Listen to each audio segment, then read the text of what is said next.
Looking for magic cards? At flipsidegaming.com you can now use the promo code LVD to get a 10% discount on orders over $10 while supporting the channel at the same time. Hello and welcome to another Magic Arena gameplay video. This time we're going to take a look at the Eternal Thirst starter deck.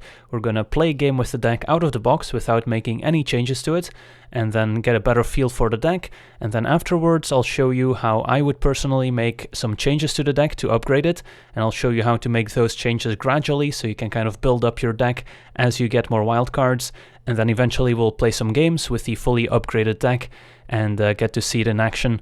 So let's take a quick look at our deck here before we jump into a game. So the Eternal Thirst deck is a black-white lifegain deck with a vampire sub-theme, so it's got a lot of different things going on.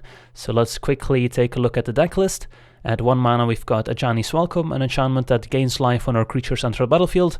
Not a great card and probably one of the first cuts we'll make as we upgrade the deck. We've got Moment of Triumph as a decent combat trick that can pump our creatures, giving them +2/+2 and also gains a bit of life. So a fine card, but nothing exciting. We've got Nightmare's Thirst, which can be a potentially powerful card in this deck, as it's both an enabler for life gain and kind of a payoff card, letting us potentially kill a very large creature for just 1 mana, but it is also kind of a narrow card in that it does require a little bit of setup if you want to kill something bigger.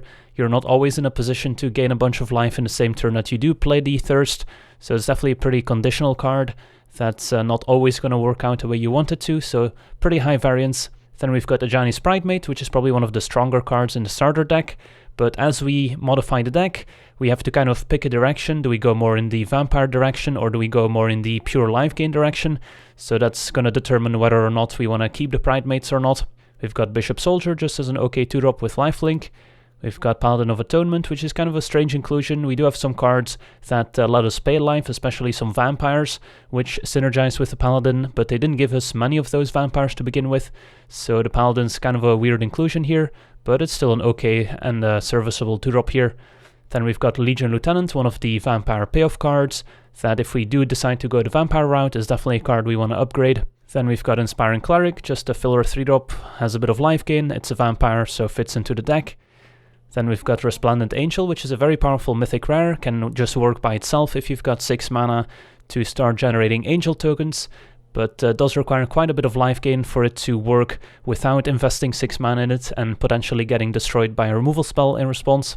Then we've got 3 copies of Murder, which is a great removal spell at 3 mana that's hard to come by in these starter decks, but double black in the mana cost can definitely be an issue depending on which direction we take the deck in.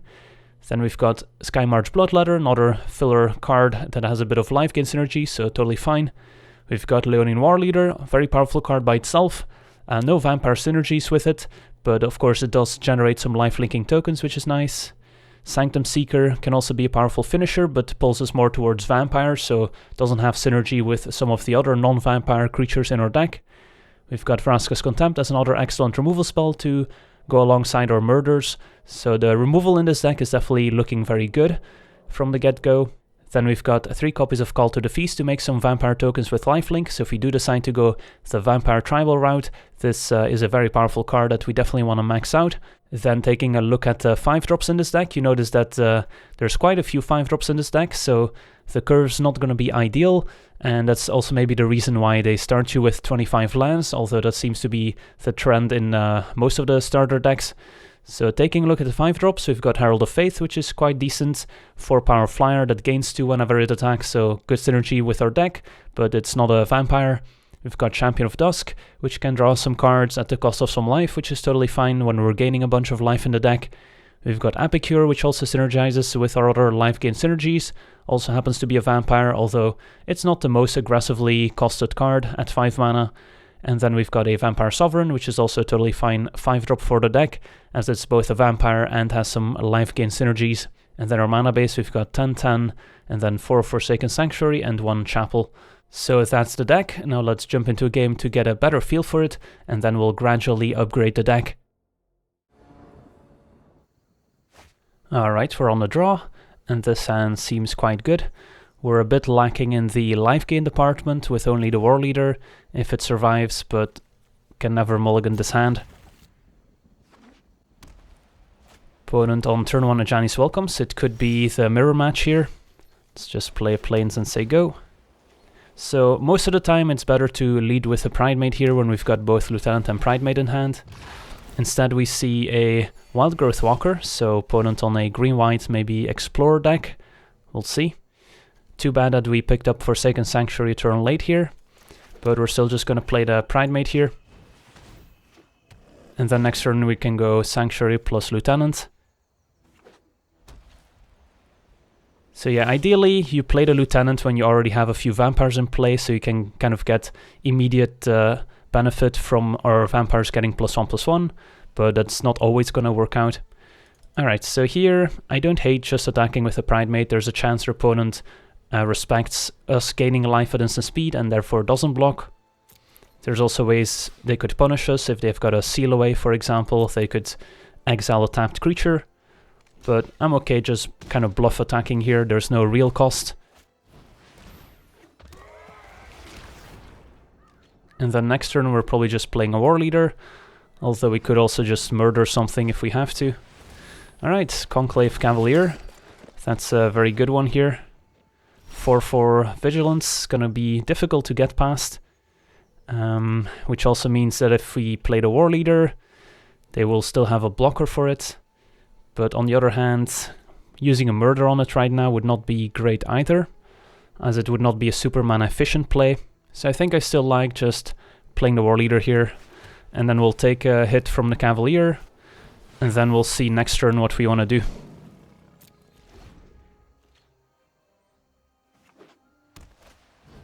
And a Healer's Hawk, that's fine.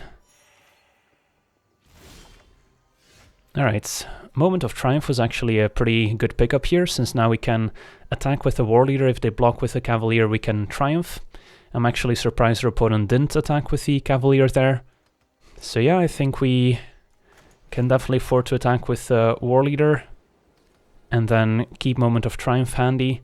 Could also decide to murder the Cavalier right now, but that doesn't necessarily change the blocking situation. So I think I just prefer attacking to begin with. And we'll just attack with the War Leader here. And see how our opponent responds. They are going for the trade. And then this is a trade and they're eating the other token. So I think I'm totally fine using the Moment of Triumph here on the War Leader. And then we'll grow the Pridemates. And our Pridemate's large enough to kind of hold back the 2/2 tokens from the Cavalier. Opponent also gains a bit of life from the Welcome, but they don't have any life gain synergies like we do with the Pridemate. Alright, I think we're fine playing a Cleric and keeping the Murder for something scary. So this game is going pretty well. We'll see where opponents can add to the board. Path of Discovery, that's a pretty good one here. Lets them explore whenever they play a creature. And another Pridemate's nice too.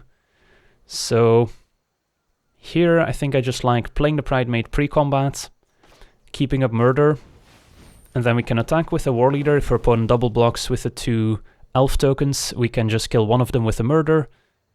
And at the same time we can also afford to attack with a Cleric and a 6/6 Pridemate here. Keep our Lieutenant back since we don't want to risk him in combat. So your opponent makes kind of the obvious blocks, and now I don't mind using the Murder. It's pretty mana efficient. Our opponent only has 1 card left in hand, so it's not super likely they'll play a creature that we can't handle. Plus we get to save our War Leader, which is quite strong with double Ajani's Pridemate in play.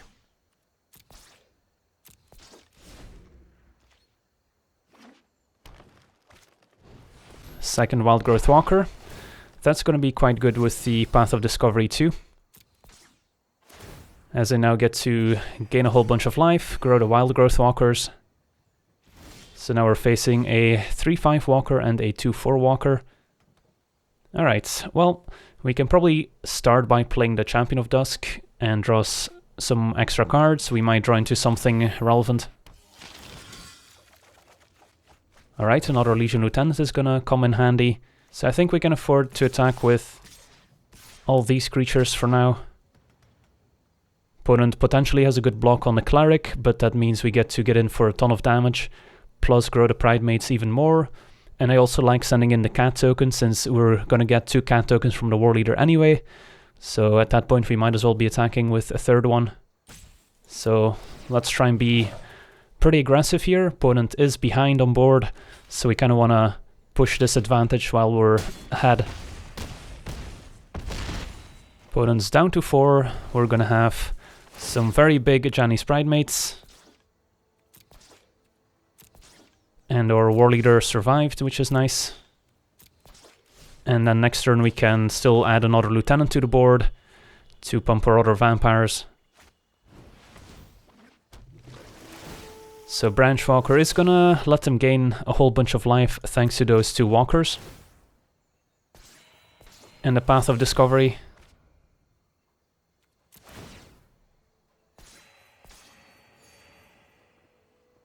So it's a good thing that we managed to grow the Pridemates to this size. I guess Ajani's Welcome here isn't terrible, given the 2 Pridemates in play. We definitely got lucky that we drew both of our Pridemates here, since we were only playing 3 copies.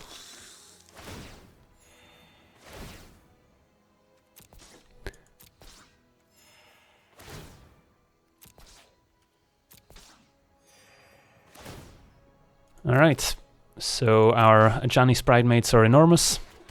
Can still play Lieutenants, grow them 1 more. And let's just be aggressive here. I think we can actually afford to attack with our 3/3 Lieutenant as well, since our opponent's probably gonna be forced to chump block or Ajani's Pridemates. And of course, with a War Leader attacking, we get some more tokens, which trigger the Ajani's Welcome once again.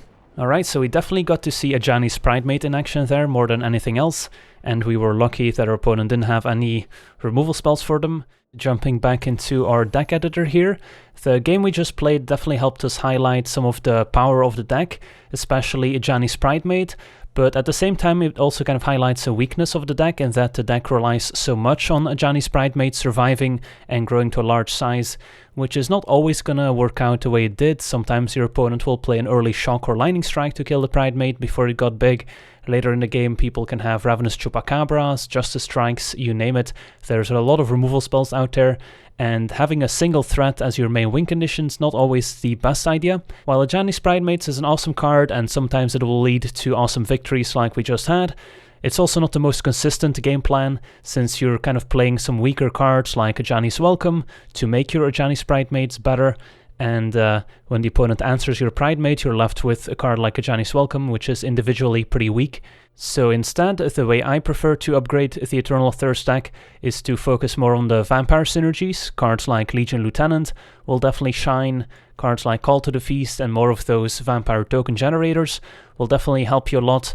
So now that we have a better idea of the direction we're taking the deck in, and we're kind of gonna move away from some of the more generic life gain spells and more focus on the Vampire synergies, we can start slowly upgrading our deck. So first things first, we can definitely cut those Ajani's Welcomes and Nightmare's Thirst, since they're all pretty conditional cards that are individually pretty weak. And then we can easily replace those with some more Vampire generating cards, so we could add the 4th copy of Call to the Feast, which we're eventually gonna have to do anyway. And we could also add some more Legion Lieutenants to increase our Vampire synergies.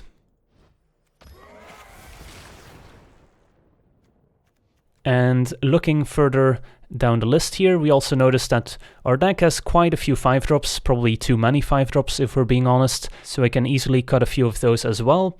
And if we look at the ones we have, Herald of Faith is not a vampire, so it doesn't come with sweet vampire synergies that our other 5-drops have. So that's probably one of the first 5-drops we want to cut. And now that we cut a 5-drop out of the deck, we can probably afford to go down to 24 lands instead of having to stay at 25. So we'll cut a Swamp. This might make it a little trickier at times to cast our double black spells, but as we keep upgrading the deck, you'll notice that some of these double black spells will disappear out of the deck to make our mana base even more consistent, and so we don't have to play any tapped lands. So now that we made some cuts, we can also afford to add some cards to the deck. So cards I don't mind adding in the early stages here include cards like Dusk Legion Zealot, which is a vampire that loses 1 life and draws a card when it enters a battlefield. So helps us replace some of those cheap cards that we cut out of the deck, gives us a little bit more card draw, synergizes pretty nicely with Paladin of Atonement, which we will keep in the deck for the time being. So this is a pretty easy card that you can add to the deck.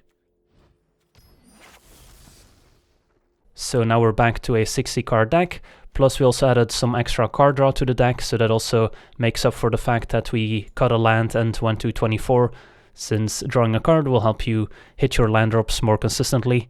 So we've also added some more vampire synergies into the deck and cut some of the non-vampire cards, so now it's time to push those synergies even further. So the next card we want to add to the deck is Mavren Fein, which is a 3 mana 2/2 legendary vampire that says whenever 1 or more non-token vampires you control attack, create a 1/1 white vampire creature token with lifelink. So this helps us generate a constant stream of lifelinking vampire tokens to keep attacking the opponent with, and rewards us for sticking to the vampire theme. So I do like 2 copies of Mavren Fein.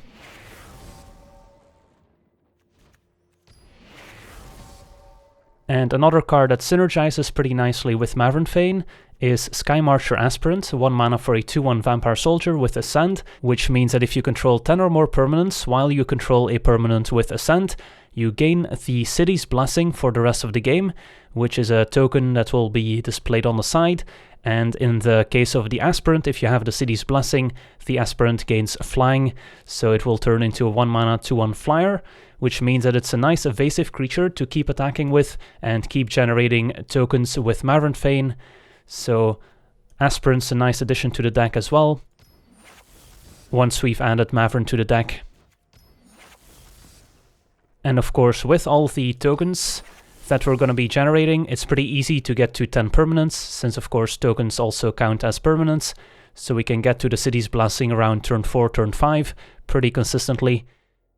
So now that we've added Mavren Fein to the deck, Inspiring Cleric can probably go, and now that we've added Aspirant to the deck, cards like Moment of Triumph can probably get cut, and this is probably around the time where we can start cutting the Ajani's Pridemates out of our deck, since we just need that critical mass of vampires for our vampire synergies. So the Pridemate can go, and eventually the Resplendent Angel will also go, even though it's a powerful card by itself. It doesn't really help out our synergies, so Angel can go as well. So we can add the 4th copy of Dusk Legion Zealot pretty easily. Then another card I like adding in the 2-drop slot is Adanto Vanguard, 2 mana for a 1/1 vampire soldier that, as long as it's attacking, gets +2/+0, so it attacks as a 3/1 creature, and you can pay 4 life at any point to make the Vanguard indestructible until end of turn, so it's very difficult for the opponent to kill your Adanto Vanguard. They will need something like a Moment of Craving, and giving it -2/-2, which gets past the indestructibility part of the Vanguard to get rid of him forever. So adding a few Vanguards to the deck not only gives you an extra tool against control decks, especially the rat-based control decks that rely on spells like Lightning Strike and Justice Strike to kill your early creatures, which of course don't permanently deal with the Vanguard since you can just afford to pay for life against control decks. But Adanto Vanguard also synergizes very nicely with Mavren Fein, since you can have the curve of turn 2 Adanto Vanguard and then turn 3 play your Mavren Fein and attack with the Vanguard, which can attack into almost anything and start generating those vampire tokens with Mavren. Then the next order of business is to change up the removal spells in the deck, since with the printing of Conclave Tribunal in Guilds of Ravnica, the Vampire Token deck gained a powerful new tool, which is an enchantment with Convoke that can be used as a removal spell, since when the Tribunal enters the battlefield, exile target a non-land permanent an opponent controls until the Tribunal leaves the battlefield, so this can help you get rid of planeswalkers, creatures, artifacts, you name it. And of course, since we are playing so many vampire tokens, it's very easy for us to play the Tribunal on the cheap, maybe even cast it in the same turn that we're making a bunch of vampire tokens to be hyper mana efficient and not give the opponent any time to untap with their powerful permanents.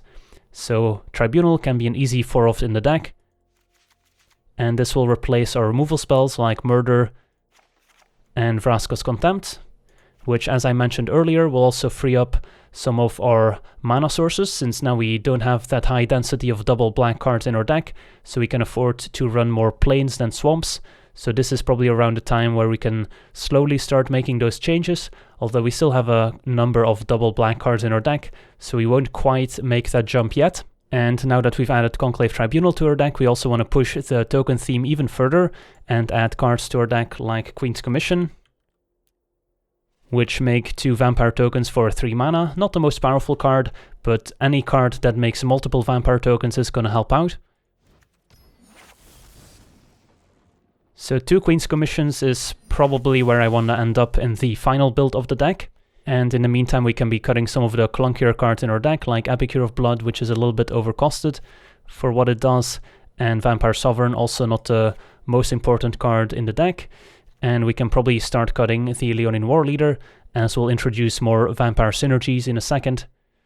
And one of those vampire synergies includes a powerful enchantment that will help give our vampires +1/+1, and that is Radiant Destiny, a 3 mana rare enchantment that also has Ascent, much like our 1-drop here, the Skymarcher Aspirant. So if we gain a City's Blessing with the Aspirant, then we also have the City's Blessing for the Radiant Destiny and vice versa. So Radiant Destiny, when it enters the battlefield, we have to choose a creature type, which in our case is going to be Vampire, and creatures we control of the chosen type get +1/+1, and as long as we have the City's Blessing, they also gain Vigilance. And I don't have to tell you that Vigilance combines very nicely with Convoke, since you can attack with a Vigilant creature, and then in your second main phase, you can still tap those Vigilant creatures to help you cast a Convoke spell like the Conclave Tribunal. So we've got a whole bunch of Vampire tokens going, and giving those tokens +1/+1 is very nice, especially when we are doing it in the form of an enchantment. So even in the unfortunate event where our opponent does have a sweeper effect and manages to deal with all our vampires, we will still have the Radiant Destiny in play, meaning that any follow-up token generation we've got going on will still get the +1/+1 bonus. And in a similar vein, another card that can give us more staying power against control decks is Legion's Landing, which is a 1 mana legendary enchantment that when it enters the battlefield makes a 1/1 white vampire creature token with a lifelink, and whenever we attack with 3 or more creatures, we can transform the enchantment into a land named Adanto the First Fort, which is a legendary land that can tap for white mana, but for 3 mana and tapping the Adanto the First Fort, we can also make a 1/1 white vampire creature token with lifelink. So even if the opponent wipes their board, if we manage to transform the Legion's Landing into Adanto, we can start making tokens every turn to keep pressuring the opponent. And the Legion's Landing also synergizes very nicely with our 2 Ascent cards, since not only do we get the enchantment from Legion's Landing, but we also get a token, so that's 2 permanents that count towards the City's Blessing for just 1 mana, so great synergy with our Aspirant and great synergy with Radiant Destiny. So I like adding up to 3 copies of Legion's Landing. I think 4 is maybe a bit much, since of course it is legendary, so it does have a little bit of diminishing returns going on. So now we've added even more token generation to the deck. This is probably where we can start cutting cards like Bishop Soldier, as we have plenty of 2-drops already. I think we'll keep the Paladin of Atonement in the deck a little while longer, since it does have some nice synergies with both Adanto Vanguard, Dusk Legion Zealot, and even our 5 mana Champion of the Dusk, which all loses life, besides combat damage from the opponent of course, to help us grow the Paladin of Atonement to a large size. So it kind of acts like a reverse Janice Pridemate in a way. But the card I don't mind cutting is the Skymarch Bloodladder, even though it works pretty nicely with Mavren Fein being a flying creature that can help us generate more tokens. It is a little bit underpowered at 3 mana. So we're back to around 60 cards, which is good. So now it's time to make those last few additions to the deck. We're going to be using some Mythic Wild cards, and we're going to be improving the mana base. So first off, let's take a look at some of the powerful mythics we could add to the deck. We'll get started with Vona, Butcher of Magan, 5 mana for a 4/4 legendary creature vampire with Vigilance and lifelink, and we can tap Vona and pay 7 life to destroy target a non-land permanent. We can only activate this during our turn. Something interesting to note about Vona is that because she has Vigilance, you can attack with Vona, and before the opponent gets a chance to declare blockers, you can still tap Vona, pay 7 life to use her ability to destroy a non-land permanent, which means you could potentially take out an opposing creature. That way your opponent maybe is unable to kill Vona by blocking, and then on the following turn you might be able to use Vona a second time, which is quite powerful. And of course, thanks to the 4 life you gain from lifelink, it essentially only costs you 3 life to destroy an opposing non-land permanent, which is still a very good deal. And of course, with all the other life gain we've got going on, we can easily afford to pay a bit of life to get rid of opposing permanents, which is quite powerful. So we'll be adding 1 Vona to the deck as a powerful curve topper. Also legendary creature, so we don't want too many copies. Could potentially go up to 2 if you really like the card, but I'll stick with 1 copy for now. And then another powerful creature we can add to the deck is Elenda, the Dusk Rose, 4 mana for a 1/1 legendary creature vampire with lifelink that says whenever another creature dies, so it doesn't care if it's your creature or the opponent's creature, put a +1/+1 counter on Elenda, and when Elenda dies, create X 1/1 white vampire creature tokens with lifelink, where X is Elenda's power. So she also synergizes very nicely with cards like Legion Lieutenant, giving her +1/+1, and Radiant Destiny, giving her +1/+1, since that way when Elenda dies, you'll get to make even more vampire tokens, even if she doesn't have a ton of +1/+1 counters on her. So we'll happily add 1 Elenda to the deck. And then one final mythic I like adding to the deck is a single copy of the Immortal Sun, which is another way to give our vampires +1/+1, but it does a whole lot more, since it's a 6 mana legendary artifact that says players can't activate Planeswalker's loyalty abilities, and at the beginning of our draw step we can draw an additional card, so it lets us draw 2 cards a turn, and spells we cast cost 1 generic mana less to cast, so we can more easily empty our hand from all the extra cards we're drawing. And then of course creatures we control get +1/+1 as well, so works out very nicely with all our token generation. So 1 copy of the Immortal Sun can definitely be added as well as another powerful curve topper. So this is probably around the time where we want to start improving our mana base as well and cutting some of the double black cards out of the main deck. So while Champion of Dusk is a powerful card, we've added an extra card draw engine in the form of the Immortal Sun, so Champion of Dusk not as necessary now. So while Sanctum Seeker is a very powerful card that can help you finish out games, the double black in the mana cost is a little bit prohibitive since we won't be able to reliably cast it on time.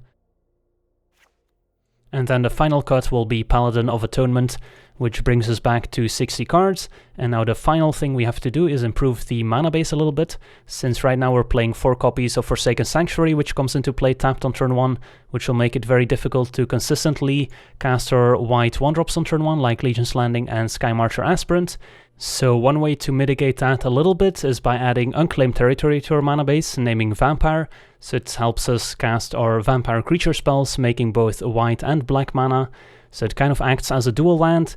The only drawback of Unclaimed Territory is that it doesn't help us cast cards like Legion's Landing on turn 1, since Legion's Landing is not a vampire but an enchantment, and it also doesn't help us cast cards like Call to the Feast. But we should still have enough sources to reliably cast Call to the Feast on turn 4, and every now and then we won't be able to play Legion's Landing on turn 1 still, but once the next Ravnica expansion hits and we get access to Godless Shrine, which is the black-white dual land, those problems will be gone. But for the time being, Unclaimed Territory will do the trick at least helping us cast our Skymarcher Aspirant reliably on turn 1. And then one final addition, of course, is adding more copies of Isolated Chapel, which comes into play untapped if we control a Plains or a Swamp. And now we can easily cut the Forsaken Sanctuaries, so we can go down to 6 swamps, which still leaves us 14 black sources for our creatures and 10 black sources for our non-creatures, which affects Call to the Feast. 10 is kind of on the edge, I would like a few more, but I think for now this is the best mana base we can build for the deck, at least for this configuration where we're not playing any double black spells. So this sums up our main deck. So we've transformed the deck into a vampire token deck with a lot of neat synergy. So we've got Legion's Landing at 1 mana, providing 2 permanents for Ascend. We've got Aspirant, which can gain flying with Ascend, giving us an evasive threat and potentially a blocker against some decks. And the evasive threat also combines nicely with cards like Mavren Fein, which we've added. Then at the same time, Adanto Vanguard provides a durable threat against control decks. We'll add a few more copies in the sideboard for that matchup. and also works nicely with Mavren. We've got a Dusk Legion Zealot, which just draws us into more vampires and provides a body, and especially once we start giving it +1/+1 or +2/+2, it becomes an actual threat as well, which is great. Then of course we've got our Legion Lieutenant, which we're hoping to deploy when the opponent's tapped out, and once we've already established somewhat of a board presence with a bunch of tokens, so we can get one big attack in right away before they get the chance to kill the Lieutenant. Then of course our Mavren, 2 copies of Queen's Commission, making even more tokens. Radiant Destiny, another payoff card for going wide with a bunch of vampire tokens. Then Tribunal as our main removal spell of choice. Call to the Feast, making even more tokens. Elenda, another nice payoff card. Then Vona can be a versatile answer to various permanents. And the Immortal Sun drawing us extra cards and also helping us give our vampires +1/+1. And then a pretty smooth mana base here with a lot of untapped lands. So now it's time to take a quick look at our sideboard for those that are interested in playing sideboarded games with the deck. So one of the cards that jumps to mind is Duress. Can easily add 3 or 4 copies of Duress to our sideboard to help out in the control matchups. Make sure to grab those sweeper effects before they get a chance to deploy them. Then another powerful sideboard card is Adanto Vanguard, as we've discussed, as it's very annoying for some of the control decks to get rid of. So we can add 2 more copies of Vanguard in our sideboard for those matchups. Then another card that can help you against control decks is Sorcerer's Spyglass, since it can help you shut down opposing planeswalkers and other activated abilities like Azcanta, the Sunken Ruin, for example. Then another powerful sideboard card that you can bring in is Profane Procession against the more mid-rangey creature decks, since for 5 mana you get a repeatable way of exiling creatures from the opponent, and after you exile the 3rd creature you get to transform Profane Procession into the Tomb of the Dusk Rose, which lets you reanimate those creatures essentially from exile to put under your control. So a very powerful card in the more grindy creature matchups. Then another versatile sideboard card could be Ixalan's Binding to get rid of opposing enchantments and planeswalkers, especially nice if the opponent is relying on cards like Conclave Tribunal as their main removal spell, since this will also shut down all future copies. Then a cheap removal spell against the more aggressive decks could be Moment of Craving, giving target creature -2/-2 and also gaining you 2 life, so that could be a nice tool against the more aggressive decks. Then another interesting sideboard card is the Honor Guard, 2 mana for a 1/3 that says creatures entering the battlefield don't cause abilities to trigger. It's not a vampire, so not particularly synergistic in our deck, but it does help us shut down a lot of decks like the Explore decks, for example, that basically only play creatures with enter the battlefield abilities. So the Honor Guard shuts all those down. If you do decide to bring in Honor Guard out of the sideboard, you do have to keep in mind that you do have a bit of a non-bow with Dusk Legion Zealots, so you might want to consider taking out the Dusk Legion Zealots if you do bring in a few copies of the Honor Guard, otherwise you wouldn't be drawing any cards with it. Then another sideboard card I don't mind is a Champion of Dusk, which we cut from the main deck, but could be a useful sideboard card in the more grindy matchups where you want to draw a bunch of cards. Especially with all the tokens we're making, Champion of Dusk can potentially draw us a lot of cards. So while it could also make the main deck potentially, I kind of prefer it as a sideboard card. And then another card I haven't mentioned yet, but is also quite synergistic in our deck, is Dawn of Hope, which can let us draw extra cards if we pay 2 mana whenever we gain life, and can also make 1/1 white soldier creature tokens with lifelink. So you could potentially add a few copies of Dawn of Hope to the sideboard. You could potentially add a 2nd copy of the Immortal Sun to the sideboard as well to shut down planeswalkers.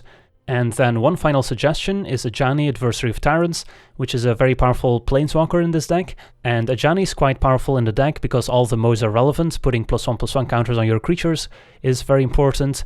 And also the -2 to get back a creature with convert mana cost 2 from your graveyard is very important, since we have a lot of quality 2-drops in our deck, like Legion Lieutenant, for example. So Ajani is definitely a very powerful planeswalker in the archetype. Just be aware of the non-bow with the Immortal Sun. So if you want to play Ajani main deck, maybe you don't want the Immortal Sun main deck, or if you're sideboarding in Ajani, maybe the Immortal Sun should come out. Just be aware of the non-bow between the two. So that should round out our sideboard as well. So the final thing we have to do is to choose a picture for our deck. And I think I'm gonna go for a Legion Lieutenant here for our vampire deck. So yeah, I think that does it. I guess one final tip I can give you, since some people have been asking me how to change the art on the basic lands in your deck. It's pretty simple. Just go in the search bar here, type the name of the land you want to change, for example, Swamp. Then in the filters, click on Reset. And then a whole bunch of basic land arts should appear, and you can just pick whichever one you like the most here. I think we'll add this one, and then you can just click on the plus to add however many copies you want, so you don't have to do that over and over again. So yeah, there we go. So now that we have upgraded our deck, it's time to jump into some games and see how the deck does. Alright, we're on the play, and this hand looks totally fine. Get to lead with either an Aspirant or a Legion's Landing on turn 1. I think we'll go with the Aspirant as it hits a little bit harder. And then next turn we could either go double Legion's Landing or play Legion Lieutenant. Opponent on a red-black deck. Now we could also opt to play the Zealot, but I kind of like going double Legion's Landing because then we can potentially transform a Legion's Landing next turn already, which is quite powerful.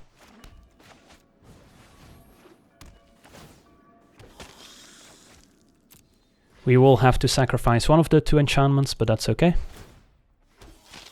And then get in for 2. And we are already at 6 permanents for the City's Blessing with the Ascent card here. Opponent on Grixis. So let's see if they're gonna use a removal spell here to keep us off transforming the landing. Nope, they're just gonna tap out for a Search for Azcanta. That's totally fine. So now we can even consider playing Legion Lieutenant pre-combat here just to get in more damage. I think that's reasonable. We could also kind of hedge our bets against a potential sweeper effect by playing Adanto Vanguard, which can potentially survive a sweeper effect. But I think we're going to go the slightly greedier route here with the Legion Lieutenant. I guess the third option is playing the Dusk Legion Zealot, because then if we do draw a land with the effect, we can potentially still play Adanto Vanguard after we transform the Legion's Landing. So a lot of options. I think I'm going to go with the more aggressive line here of trying to push more damage. Attack with everyone. And say go. And then next turn we can potentially play Mavren, start making more vampire tokens. We'll see. Another tap land from the opponents. So we're expecting the Legion Lieutenant to die here, but we already got our 3 extra damage from him, so we're not too sad. And the Queen's Commission's not bad either, so we can play Mavren. If they want to kill Lieutenant, then we'll get to make an extra token with Mavren.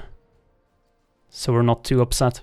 And if they kill Mavren, then they're gonna take 9 damage. And it's gonna be an Essence Scatter. Alright.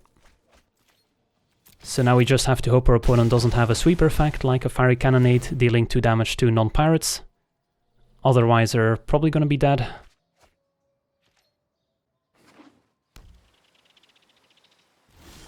Opponent just has to pass it back. We picked up a land so we can go double 2-drop. I don't think there's a reason for us to play anything before attacking, since if they do have Fiery Cannonade, we don't want our creatures to die to it as well. So we'll just go to attackers here and find out if our opponent can survive. So Moment of Craving, I guess if they also have a Lightning Strike they would survive. And looks like they do. Fungal Infection, I guess that's a pretty good one here. But I'm pretty happy that they use Fungal Infection and Moment of Craving now instead of on our Adanto Vanguard, since now we get the opportunity to play Dusk Legion Zealot, I think. Draw a card, and then still play Adanto Vanguard, which the opponent will now have a hard time dealing with.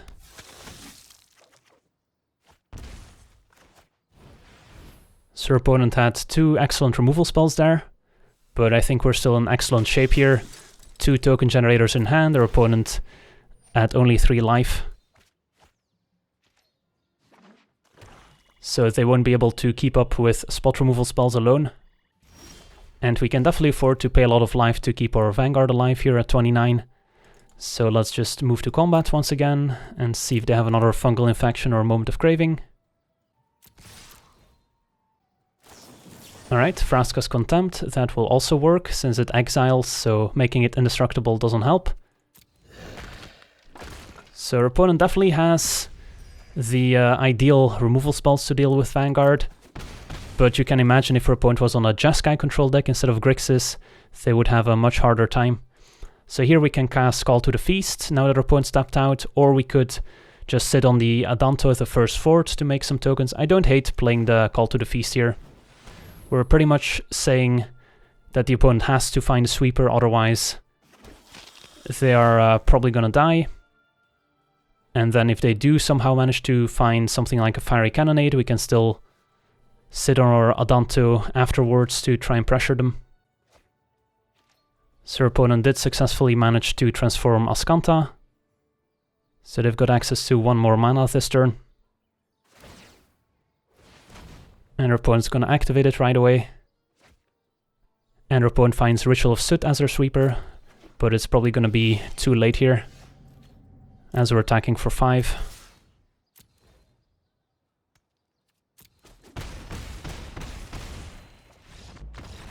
So our opponents managed to stay a lot longer in the game than I expected, thanks to the Moment of Craving mostly and the Fungal Infection, but we were still able to finish them off before they got to stabilize with their sweeper effect, mostly thanks to our fast start where we managed to get them to a low life total right away, which is also thanks to all the untapped lands we have in our deck, since we were able to be very mana efficient and use almost every mana every turn, which is important to have these explosive starts.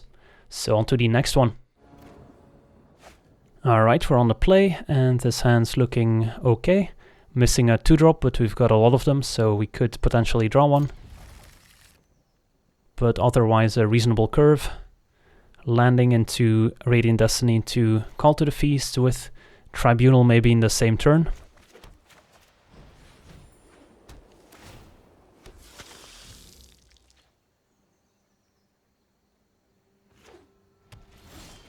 Opponent on green-black. Still no 2-drop sadly, so we'll just get in for 1.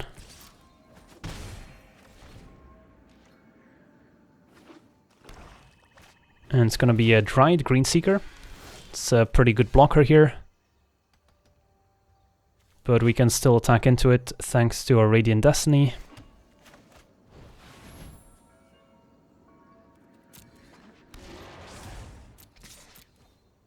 The alternative was just using Tribunal on the Greenseeker, thanks to Convoke, but I think keeping the Tribunal for something scarier might be better. Alright, Duress is unfortunate. Main deck Duress, don't see that very often. It's gonna get rid of the Tribunal. But Call to the Feast is still a good one here. And Vona's gonna be an excellent follow-up. So don't mind attacking with our token, just to gain the 2 life.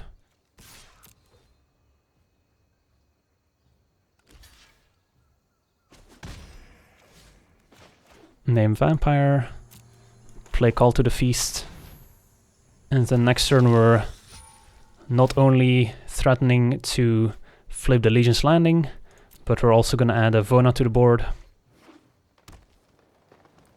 And now we also have the City's Blessing, so our tokens have Vigilance, so I guess we could have played it before attacking, but if we played out Call to the Feast before attacking, then our opponent was definitely going to block. Now there was a small chance they would respect the trick, but I guess after seeing our hand, they are not very likely to.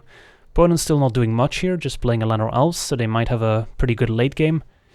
But we're just gonna attack with everyone here. And flip our Legion's Landing. Which also lets us play Aspirant this turn, besides Vona. So we're hoping our opponent doesn't have anything like main deck Find Finality, which could wipe our board. But I guess Vona would still survive it, so it's not the end of the world.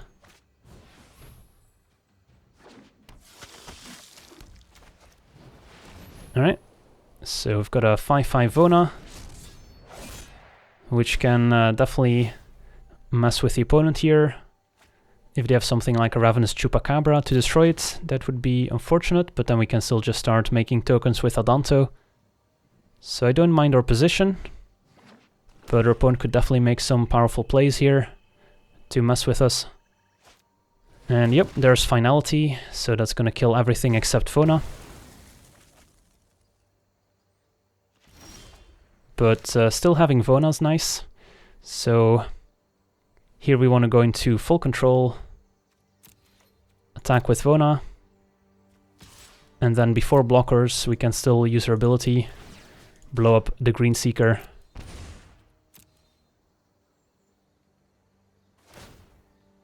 Opponent gets to use it one last time.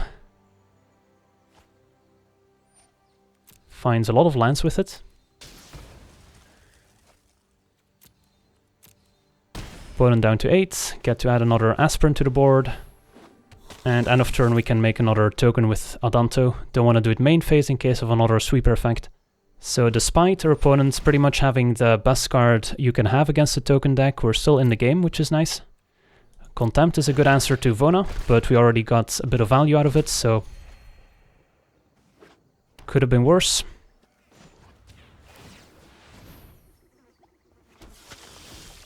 And another Call to the Feast is excellent, so let's get in for 5.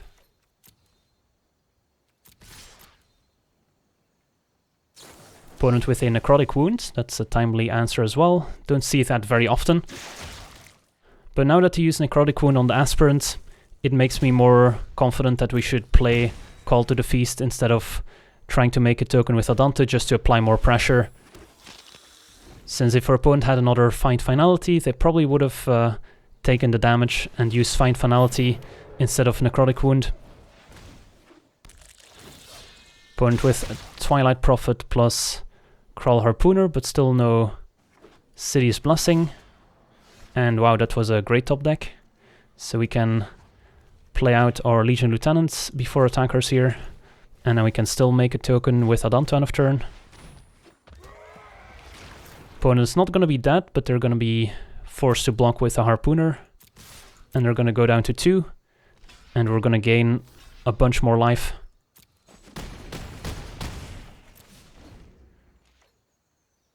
So managed to outgrind the green-black deck here. Chupacabra, usually not great against us, but some of our creatures like Lieutenant, Vona, Mavren are definitely good targets for it. So whenever you know you're up against a green-black deck, you want to kind of try to bait them into using the Chupacabra on one of your tokens instead of on one of your powerful creatures. And our opponent's going to go out on their own terms, taking 2 damage from Overgrown Tomb.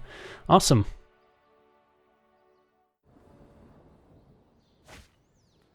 We're on the draw, this hand's totally fine. So we'll keep, and we have to decide between Aspirant and Legion's Landing on turn 1, but we'll see what the opponent is up to before we have to decide. Turn 1 Islands, so could be all sorts of decks. Think I'm gonna lead with the Aspirant here. It's usually the 1-drop I lead with if I have the choice. There could always be scenarios where the opponents may be holding a removal spell and you would rather make them kill the token from Legion's Landing than the Aspirant. Alright, so opponent looks to be on Jeskai control, so Adanto Vanguard's gonna shine in this matchup. So we definitely want to get it out there before the opponent gets a chance to counter it. So we'll get in for 2, play a Vanguard, and say go. And then next turn we can even go Legion's Landing plus Legion Lieutenant in the same turn, which is quite strong. And I actually think I prefer to resolve the landing over the Lieutenant, so I'm gonna lead with the Lieutenant, make sure to still keep up white mana. Resolves. No reason to play landing before attackers here, since we don't have 3 attacking creatures. Opponent just takes it. Alright, so now we also have to be concerned of a potential Clarion dealing 3 damage to all our creatures. So I actually don't think I'm gonna play the landing, and I'm just gonna keep it as a follow-up here since we have enough pressure in play as is. Don't want to overextend into a 3 damage sweeper effect, which would not kill the Vanguard but would still kill the other creatures here. Alright, it's gonna be a Shalai Voice of Plenty instead. That's actually totally fine since we can answer it with our Tribunal, so we can go Legion's Landing, make a token, and then use the Convoke mechanic to good effect here.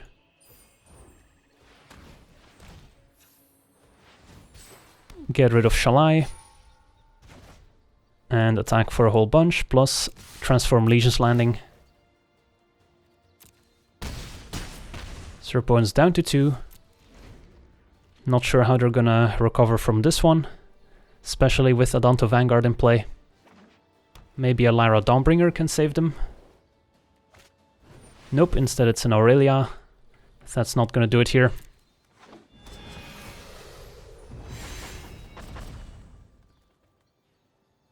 And yeah, we've got Destiny plus Legion Lieutenant coming up here.